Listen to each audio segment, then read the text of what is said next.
Sud Radio, on parle IMO, les 48 secondes. Avec Techway by Foncia, pour vivre dans un environnement sûr et sain.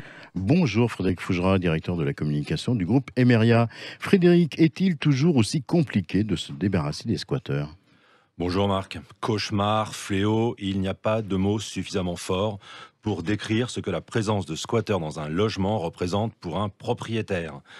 Depuis plusieurs années, le gouvernement prend des initiatives. La plus récente est la mise en place d'un nouveau dispositif de lutte contre les squats qui s'appuie sur l'expertise des huissiers.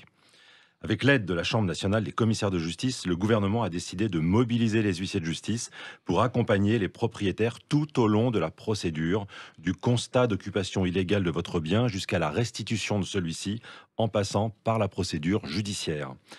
Il existe déjà une procédure accélérée qui est pourtant méconnue ou peu utilisée. Elle concerne les personnes entrées dans votre domicile sans droit ni titre, à l'aide de manœuvres, de menaces, voies de fait ou contraintes. On parle donc bien d'un squatteur et non d'un locataire qui ne paie plus ses loyers ou d'un ami hébergé gratuitement qui tarderait à quitter les lieux.